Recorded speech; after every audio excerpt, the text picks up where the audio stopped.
오늘 저녁에는 8시 잊어버리지 마시고 8시에서 10시 철화로 이렇게 한번 해보려고 하니까 곧 제가 예배 드렸던 대로 한번 해보면 시간대가 딱 좋을 것 같다. 그리고 기도 훈련까지 딱 좋겠다.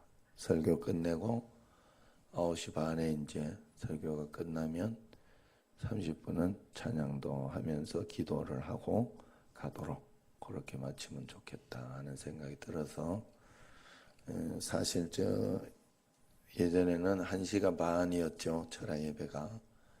그러나 이렇게 2시간으로 좀 한번 일단 오늘은 그렇게 구두로 하고 주일날 당회에서 수요일 기도해도 8시, 9시로 하는 게 어떻겠나 지금 그렇게 생각을 하고 있어요.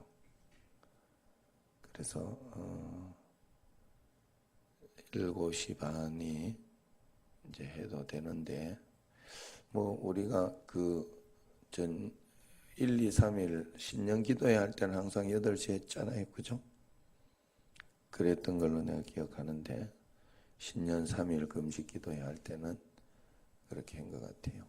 그러니까 여러분들이 잘 또 협조해 주시고 그러면서 이런 또 것이 있을 때는 좋은 게 뭔가 여러분들이 신앙생활을 하다가 보면 정형된 틀에서 이렇게 같이 여기를 흐트러지지 않고 잘 돌아가는 게 중요한데 그것도 중요한데 그러다가 보면 사람 마음이라는 게 이 하나님은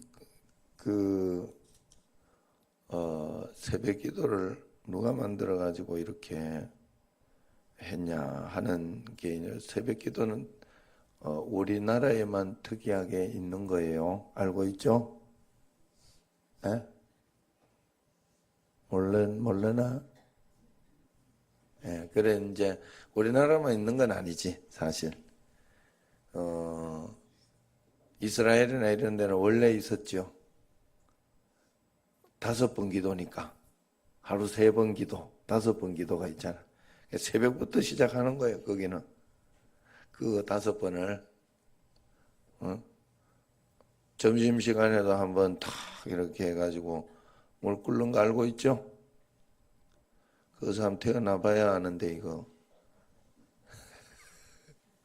그래가지고 이제 그렇게 되어 있는 것은 있습니다만은 다른 뭐 미국이나 이런 데는 그렇지 않으니까. 그래 우리나라 그렇게 생겼다네요. 길선주 목사님이라고 있어요.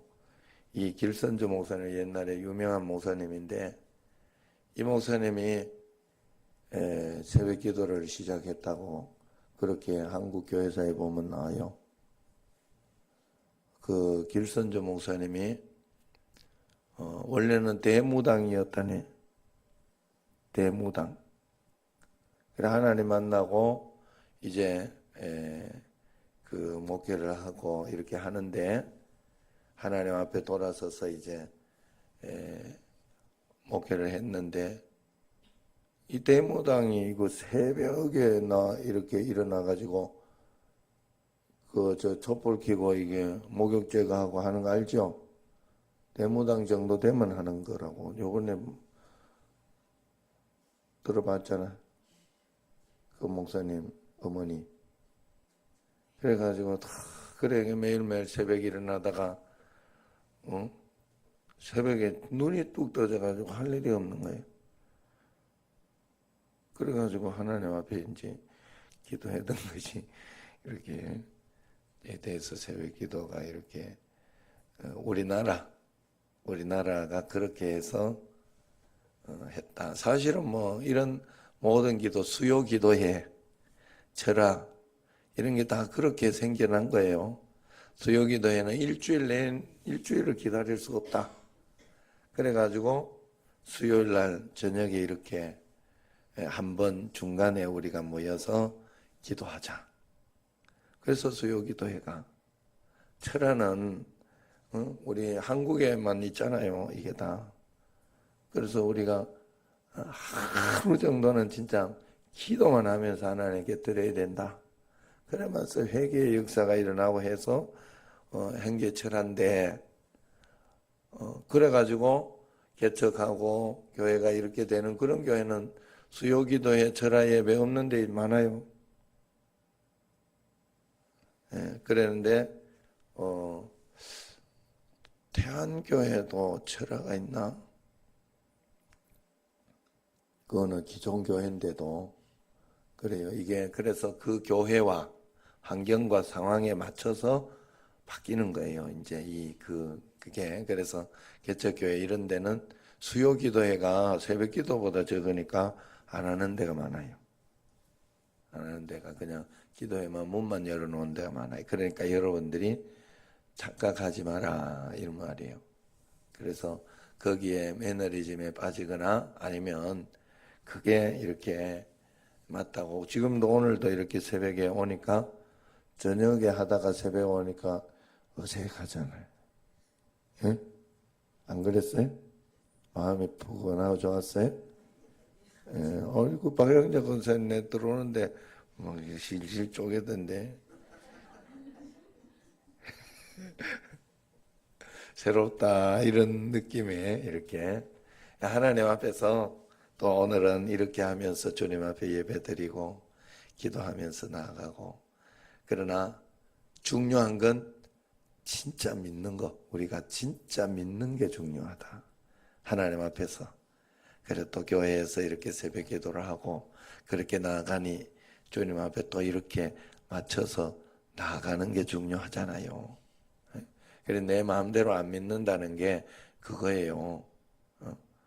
이렇게 하다 또 저녁을 쭉 하다가 보면요 저녁 기도회가 막 맞는 것 같고 막 그렇게 느껴집니다. 신기하게도. 예. 아니 뭐 체질상은 맞겠지만 여러분들이 체질상은 저녁이 맞겠지만은 어쨌든 간에 그런 느낌이라는 게 있어요. 사람이라는 건 그래 거기에 속으면 안 돼. 진짜 중요한 건 내가 하나님을 진짜 만나고 주님과 함께 동행하는 삶, 믿음의 삶. 그러니까 이번에 특별히 이번 다니엘 기도회를 통해서 많은 사람들이 이 매일매일 하니까 장단점이 있었어요. 저도 이렇게 보니까. 그래서 당회 때 사실은 정책당회 때 내가 작년에 정책당회를 하면서 작년 정책당회 때까지는 아닌가 보다. 부흥회 요번에 이렇게 맞추면서 장경동 목사님 있었지만 한 번에 가지고 이게 부족하다. 내가 느꼈어요. 그걸. 그래서 가을쯤에 한 번 더 있으면 좋겠다. 그래서 영적으로 한번 싹 이렇게 우리가 부흥회하고 이런 거는 영적으로 한번 우리가 담임 목사가 잘 이야기하지 못하는 거 그러면서 한번 기본을 또 한번 싹 가르쳐 주는 시간이에요. 그때가. 그래서 그런 부분을 이제 하려고 이렇게 했는데 그래서 당회 때도 가을에나 이렇게 어떤 목사님 좀 모시고 싶은 분이 있는데 그분을 또 이렇게 할지 모르겠다. 그래서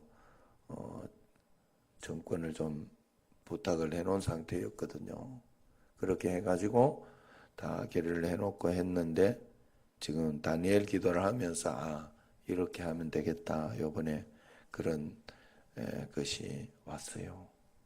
그래서 짧게 하지만 또 여러분들에게 은혜가 되는 것도 왜 그런가 하면 그분들이 짧게 하고 하루 해가지고 좀 아쉬운 게 있어요.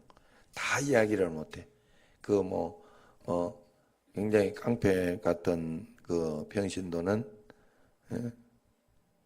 그 전화번호 알아가지고 이제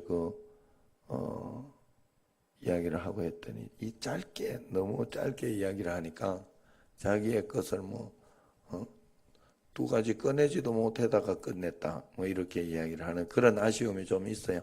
그 간증이나 어떤 그런 것들은 그런 것들을 다 이야기 못하는 게 있죠. 그래서 그런 아쉬움은 조금 있는데 그래도 한 사람의 인생이 집약되어서 그리고 강사분들이나 이런 분들은 굉장히 지금 한국 교회나 이런 쪽으로 굉장히 집약해서 그분들이 하는 게 없는 게 아니에요. 이렇게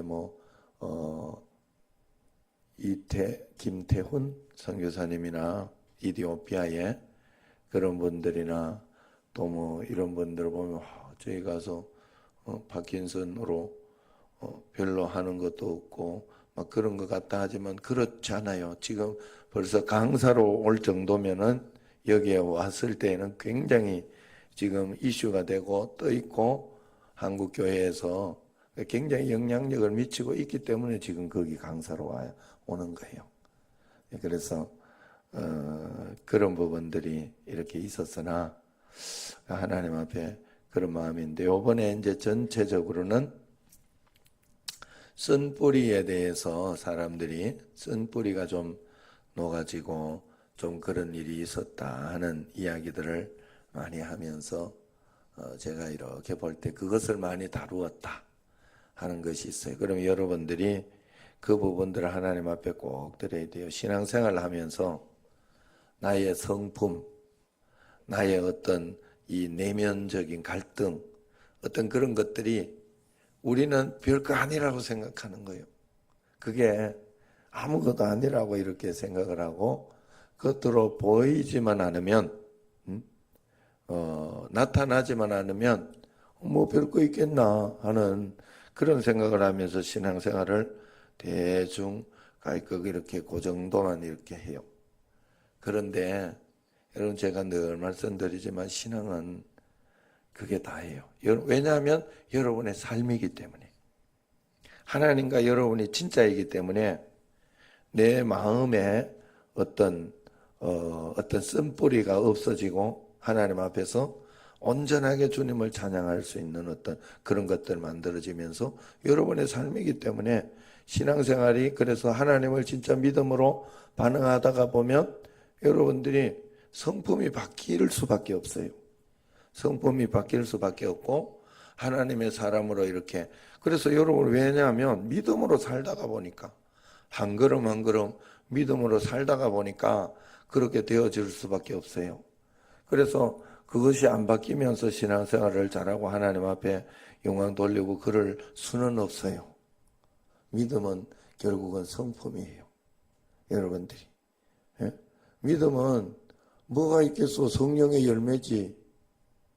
여러분들이 믿음은 하나님 앞에 뭐 이렇게 응답이 되니 안 되니 이야기할 거 하나도 없어요.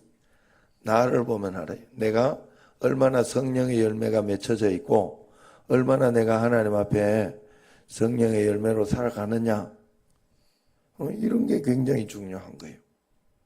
얼마나 변화됐습니까? 얼마나 하나님 앞에서 나는 성령의 열매가 맺혀져 있는가? 그래서 우리는 신앙생활하면서 하나님 거 가지고 이야기할 건 하나도 없어요.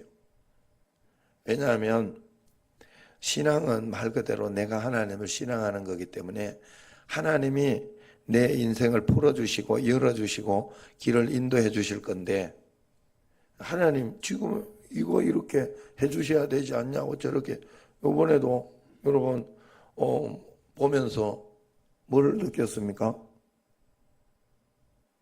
다 간증하고 이렇게 하는 사람들 난 보니까 한 사람도 정상적인 사람이 없더라고. 뭐가 고난이 저렇게 많은지 아이고 나는 진짜 그냥 평범한 일상을 하고 있는 내가 얼마나 기적적이고 얼마나 진짜 돈을 많이 벌고 있고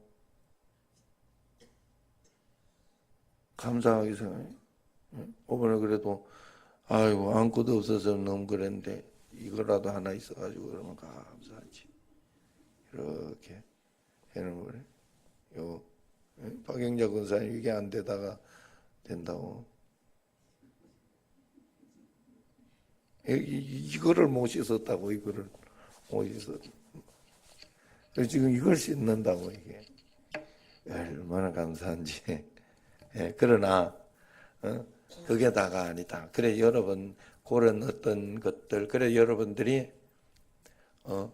또 그런 이야기도 어떤 분은 많이 이렇게 하는 가운데 이제 일이 잘 안 되고 또 어떤 것들이 있는 가운데 있다가 그날은 많이 화가 나더라는 거야. 그래가지고 너무 화가 나고 짜증나면서 그래가지고 그런데 다니엘 기도 안 올 수는 없고 왔는데 찬양하는데 기쁨도 없고 그래가지고 굉장히 그날이 화가 나가지고 말씀을 봐요. 나를 봐 말씀을 듣는데도 뭐 저런 이야기라 이러면서 이런 마음으로 찬양 손도 안 들고 입도 말도 안 하고 그냥 그랬는데 그 다음날 두드러기가 온몸에 두드러기가 혹 나가지고 그런 간증을 또 하는 분도 있더라고요. 그래가지고 하나님 신기하다. 내가 그렇게 화를 내고 이렇게 했더니 이게 두드러기가 나도 신기했네. 그 이야기를 듣고 그런 일도 있고 그런데 하나님 앞에서요, 여러분 달리 이렇게 하나님 앞에서 할 수 있는 게 없어요. 우리는 하나님 앞에 정직해야 되고 그래서 여러분 하나님의 음성 듣고 우리의 축복이 뭡니까? 우리의 축복은 하나님과 함께 동행하는 것이 전부예요. 그래서 하나님이 인도하시는 삶을 살아가는 게 전부예요. 그 축복을 우리가 내가 지금 받고 있으면 그 사람은 복 받은 거예요. 그러면 하나님은 어떻게 해서든지 그 사람을 인도해요. 먹고 사는 것에 걱정 하나 하지 않도록 인도해 주셔요. 하나님은 반드시 그렇게 해 주셔요. 오늘 내가 주님과 동행하고 있냐 없냐가 중요해. 그렇게 살아가냐 안 살아가냐 잘 생각해 보세요. 그 하나님 앞에 그 믿음으로 한 걸음 주님과 함께 살아가는. 요번에 이렇게 지금 구름빵이 요번에 그만하잖아요. 그런데 그 구름빵이 참 감사하다 하는 생각이 드는 게 구름빵 하면서 예수님을 다시 만나게 되고 그러면서 이제 다시 또 전도도 그 구름빵 때문에 전도도 또 요 많이 됐잖아요. 둘이를 전도했지만 아들들까지 다 나오니까 많이 전도된 거죠. 한 6명 교회 나오잖아요. 그러면서 이렇게 하나하나 된 가운데 이제 믿음으로 살아보려고 하는 그 무엇이 되니까 문제가 없어요. 그러면 하나님 앞에서 그러는데 하는 이야기가 야 빵만 열심히 잘 만들면 다 될 줄 알았더니 경영을 해야 되더라고. 마치 이것과 비슷해요. 목회를 이렇게 하면 설교만 이렇게 맞춰서 잘하면 될 줄 알고 이렇게 목회는 그것만 설교만 하면 되는 줄 알았더니 목양을 해야 되니까 다 이게 성격이 다르잖아요. 예? 그러니까 그게 또 있더라고. 목회를 해보면 그래요. 그런데 설교도 또 보면요. 어떤 분은 이런 설교가 맞고 또 어떤 분은 저런 설교가 맞고 다 틀려요.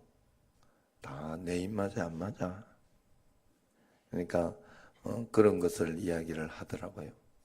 내가 그걸 보면서 그런 생각을 했어요. 제가 이성전이나 뭐 이런 것들을 이렇게 팔리고 이런 것들을 보면서도 또 저렇게 한다고 저게 다 내가 접는다고 접는 게 끝이 아니에요. 거기에 이제 기구가 팔려야 되는 것도 있고 하나하나 또 다른 거. 지금 또 거기에서 이제 원 상태로 복구를 이야기해가지고 내가 계약이 끝났으니까 나는 그만하겠다 이렇게 끝나는 게 아니라고.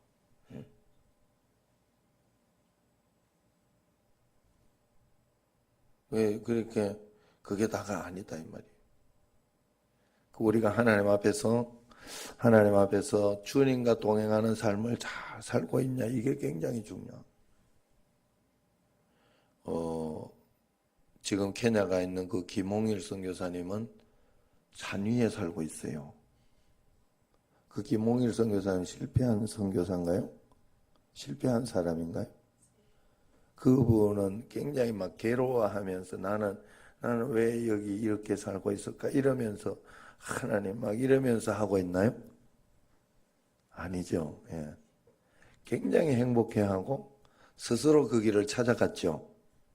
분명히 그분은 그렇게 해서 행복하게 하고 있고 지금도 자기의 일을 자기가 하지 않고 하나님이 인도되는 대로 그렇게 하다가 보니까 하고 싶지 않은 거 있어도 더 푸시해서 하게 되는 그런 일들이 있잖아요. 그러니 그런 어떤 삶을 잘 사는 것도 복이. 여러분들이 문제를 잘못해요. 내가 어떻게 해가지고 막 돈을 많이 벌어야 큰 축복이다. 그렇게 생각하면 안 돼. 하나님이 또 이렇게 이야기하면 돈 많이 버는 거 복이 아니라고 그래 이러면서 그러면 안 돼. 그럼 돈을 안 버는 게 축복인가? 그건 아니지. 그죠? 돈 많이 버는 축복 그것도 아니에요. 하나님과 함께 있으면 하나님이 돈 많이 벌게도 해주시고 또 아니면 적당하게 살게도 해주시고 우리 형님처럼 그렇게 해놓으면 그게 복인가요? 교회 그렇게 막 건축하고 이렇게 해야 복인가요? 나는 우리 형님이 그게 건축하는 게 이해가 안 돼요. 사실은. 그래 내가 잘 봤더니 우리 아버지의 그 무식한 성격이 형님을 그렇게 건축하게 그것도 믿음이에요. 나는 가슴이 쫄려가지고 못해. 형님이 우리를 보고 굉장히 웃고 있다니까. 우리 정신제일교회를 보고 야 어떻게 터도 있으면서 터도 있으면서 이거 하나를 못하고 이러고 있냐 막 이러고 있는 그런 게 있습니다만 저는 또 여기 청신제일교회 와서 또 여기 목회하는 그런 기쁨, 감사 나는 내가 어느 날 그걸 깨달은 거예요. 그리고 여러분들에게 계속 이야기했던 게 그 요번에 그 베니 이모티콘 했던 그분의 이야기예요. 예? 여러분 꼭 그걸 아셔야 돼요. 하나님과 함께하는 기쁨이라는 것은 바로 그런 것이다. 그분은 그걸 발견한 거죠. 여러분도 마찬가지예요. 남과 비교하면서 이게 복이다고 생각하면서 그렇게 내가 주님과 함께 있으면 제가 보니까 개척교회에 있어도 행복한 게 굉장히 많던데 굉장히 못 살아도 내가 어렵게 살아도 주님과 함께 행복한 게 그래 많아요. 주님과 함께 있으면 되는 거예요. 네? 꼭 믿으시길 바라요. 오늘 여기 말씀에도 아하스가 아하스 이야기를 전체적으로 해놨는데 다윗과 같이 아니하며 여호와 보시기에 정직히 행하지 아니하고 이랬을 때는 또 문제가 많아요. 그러나 하나님 말씀의 은혜 가운데 주님과 함께 동행하는 삶을 살았을 때는 또 그 문제가 풀리고 그런 역사들이 이렇게 일어나요. 우리 삶이 언제나 그렇다 하는 것을 알고 내가 주님과 오늘 동행하고 잘하고 있는지 그렇지 않은지를 잘 살펴보는 여러분과 저가 돼야 될 줄로 믿습니다. 오늘 축복 기도문을 하려고 했더니 마치도록 하겠습니다.